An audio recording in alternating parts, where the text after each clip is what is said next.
query from Bhakta Brendan. While preaching, I have come across several persons who doubt the cycle of birth and death, and when the point comes up about having to go through millions of births in the animal realm, or any realm for that matter, before coming back to the human platform, I often hear, well, I was born in this human body and don't remember my other births, so if the same chance will happen again someday, what is the urgency of this human birth? So basically they're saying that they do not remember the suffering of other lives, yet all of a sudden they were born in this human form, where things are pretty nice, and they're wondering what need is there to change.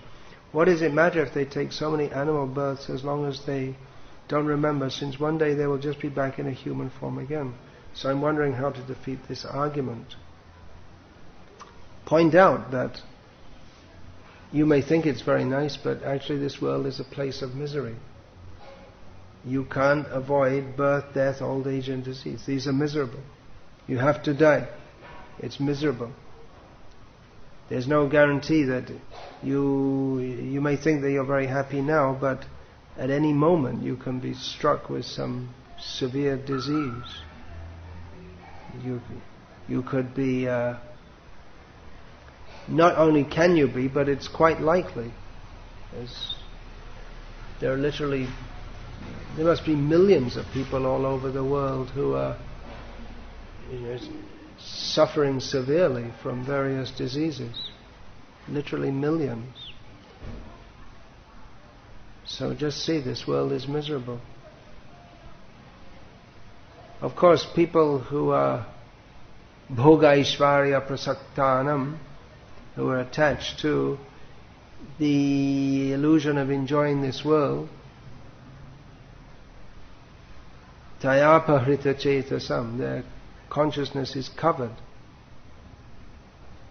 and therefore vivasayatmaka buddhi samadhana vidhiyate, they can't get the clear intelligence by which they can understand things clearly. But anyway, there's no harm to tell them this world is full of suffering. The illusion of Maya is, if you at some point when you think you're enjoying, you think that it'll go on forever. So just, you can tell them, okay, you don't believe it, just wait, just remember these words. The time will come when you will find out. It will come. So you can tell them like that. I wouldn't bother too much trying to hammer the point home to people who are so much insistent that life is very nice. You can tell them, yeah, actually this world is full of suffering. You don't believe it? Okay, just wait and see. Now you don't believe it, wait and see. There will come some time when you will find out for sure.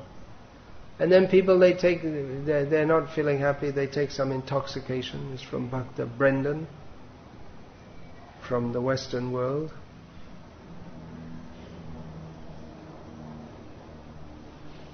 So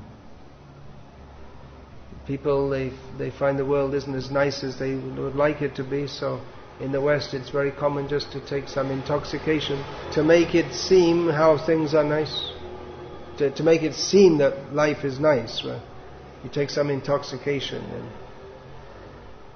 the big thing in the West these days now is crack, so I'm told. In Russia also, do you know? It's like some concentrated cocaine, so we're told. And it's highly addictive. So you get some euphoric feeling from taking it. But the euphoria lasts for a short time, and the side effect, like the psychological side effects of depression, dependency, that's with you for most of the time.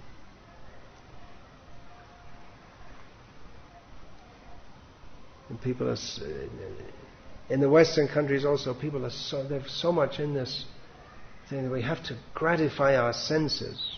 This feeling we have to have this very strong gratification of our senses. Always the sports and sex and fashion, driving fast cars, earning lots of money. They always to be charged up. And then you have to take some intoxication. Always charged up like this.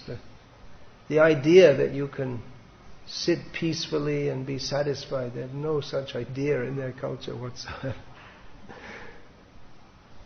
Just sit peacefully, chant Hare Krishna, be happy. There's no such idea. Even to be satisfied on a more mundane platform, just to be satisfied with your family, that also. I mean, it was there in Western culture, but I don't know if it's there. It's gone to a large extent now.